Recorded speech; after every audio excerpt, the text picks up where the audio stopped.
What's up, y'all? Welcome back to Black Mom's Diary. My name is Nakia, and thank you for joining me on my journey through motherhood. Today's topic will be about my first 30 days postpartum and what I wish I would have known. So if you are curious to find out how that went, please keep on watching. Okay, so as a PSA, a big old disclaimer, this list reflects my life. That's it. You know, I may have had a Hurricane Katrina experience, while as the next mom may have had a Hurricane Sandy. Everyone is different, but this list is from me reflecting back on my first 30 days. First thing I wish I would have known was to stay off the discussion boards. Motherhood is not a one-size-fits-all, and I will keep saying that because it doesn't get much realer than that. I primarily use the discussion boards to get tips and tricks. So the group that I was a part of was for babies who were born in June. So we kind of had the babies who were the same age. So when my first 30 days, I was more so focused on sleep training. Right? How do you do that? I was trying to figure out how they was getting baby to sleep, and I came to the realization that my son has to teach me all of that. My son will teach me when he's tired. My son will teach me when he's pooped. My son will teach me when he's hungry. I can't always look to somebody else on how to take care of my son. You know, tips and tricks are good and all. Advice is very much so appreciated, but at the end of the day, your baby will let you know what's up. And I think that I kind of took that experience away from myself to learn from my son. I just was so focused on trying to learn it right away that I wasn't listening to him. I was just going based off of other people, and I would say don't do that. I wish I would have paid a little bit more attention to him and what his body cues were, because it would have made my life a lot more easier. The second thing would be to take it easy. I hazed myself. And I'll say it, I sure did. I hazed myself. I was so focused and fixated on making sure my house was clean, which was like the living room, kitchen, bathroom. Making sure I was fed, my boyfriend was fed, the baby was fed. It was just a lot. I took on a lot.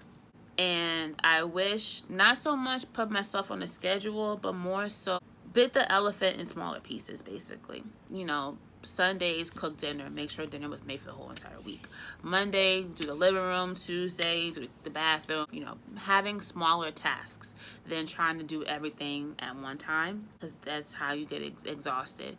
And it was important for me to make sure that my house was clean, because a crazy looking living room, because I spend most of my time in the living room, it reflects a cluttered mind for me. And if my living room is cluttered, that means my head is cluttered, and it would drive me insane. So I did my best to make sure it was at least not so much company appropriate, but I could function in that space. So just making sure you try to divvy up your workload into smaller pieces so you're not driving yourself nuts.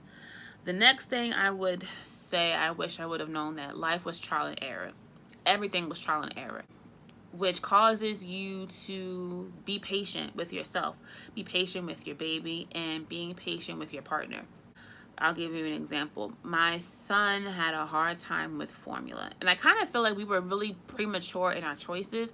So at his 2-week visit, you know, I told the doctor that I wasn't really breastfeeding. I was more so a supplement with formula, because we gave him, I think it was Similac at the time.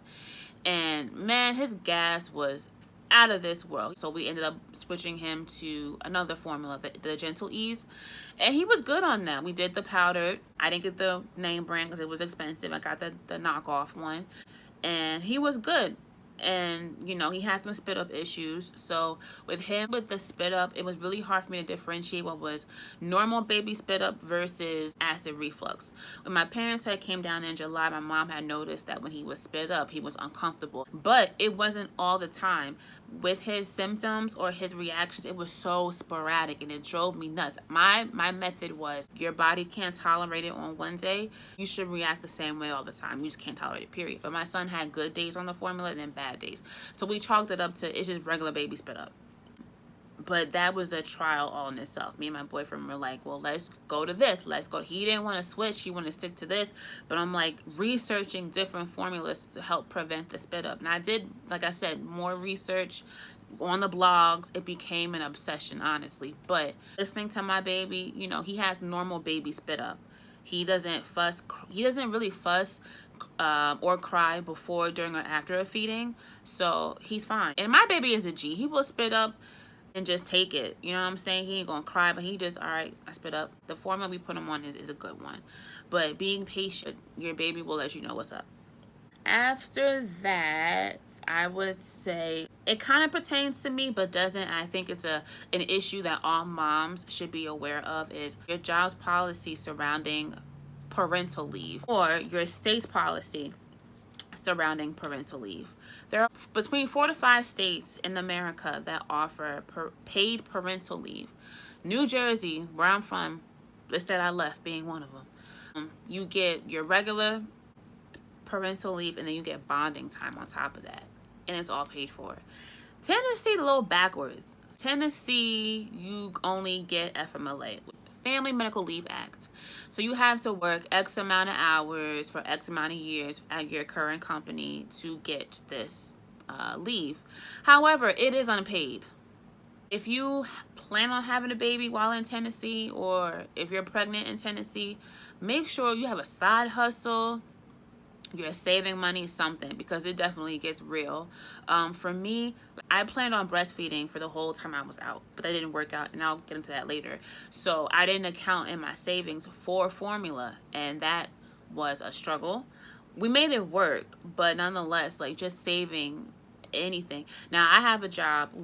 I got 3 checks a month, and I was able to tuck away my 3rd check to save for my medical leave. But not everyone is like that. Not everyone has the, not luxury, because I worked for it, but not everyone has the opportunity to work at a job where you get 3 checks a month and you can just save the last one to go towards your leave. But making sure that you prepare for it, you know, financially. It's really discouraging when you have a newborn, but you have to figure out how your bills getting paid. And I think that that every state in America needs to protect mothers, first-time mothers, 8th-time mothers, who cares? Mothers matter. That's it, period. Like, I feel like people who make these laws are old white men. They ain't having no babies. They ain't mothers. They don't know what it's like to be sliced open for a C-section and, you know what I'm saying, recover for 8 weeks, or have baby vaginally, recover for 6 weeks. No, it's hard. It's hard work. Being a mother without pay from your job is ludicrous. So the next thing I would say, I wish I would have known, was raise your baby how you want to. Don't let anyone bully you, coerce you, guilt you into doing certain things that you think that you shouldn't do with your baby. The topics are breastfeeding, topics are daycare, sleeping with your baby, co-sleeping with your baby, vaccinations. Do what you want with your baby. It ain't nobody's business but yours. I had a dental appointment, and the hygienist was telling me about when she gave birth to her baby. People kept telling her what to do and how to do it, and she followed because they had kids and they knew better. But if she can go back, she would have just did it how she wanted to do it. And that kind of resonated with me. As my mother would say, you know, be polite about it, and you say, well, thank you for that information. I'll keep it tucked in my back pocket. So if you hear me say that, what I really mean is thank you for the advice. Thank you for your services. Don't let nobody like tell you what to do with your baby, because look, if they ain't go have with you on this child, leave them alone. Thank you for the advice. Your baby, your journey, your way. Next thing I really wish I would have known was the whole breastfeeding thing. I think it's important that when you are pregnant to take breastfeeding classes. And I didn't do that. I just took the regular what to expect classes, I'll put it that way. So with breastfeeding, it's exhausting. It's a lot of work. When your baby is feeding every hour, you get sore nipples, baby don't latch right, milk ain't coming out right. It's taxing. It's very taxing on your body, and I didn't know that. So I had colostrum, gave birth to my son. He latched. Oh my God, he latched something fierce and it hurt. The lactation nurse was like, well, it shouldn't hurt. let me bite your nipple and see if it hurts. Shoot, it hurt. But then we had to reposition him, and he did it. He latched on very well, and my colostrum came out. And he only ate like that much. Like, you know, he wasn't eating. His stomach was super tiny. But it hurt my back. It hurt my breasts. It hurt a lot. Like, people need to be as knowledgeable about breastfeeding, just so that they know what to expect, basically. The next thing I wish I would have known was how valuable it was to leave the house by myself. When we left the house, my boyfriend, my son, and I, we would go all together. We would go to Target together, go to Walmart together, and it was easier that way.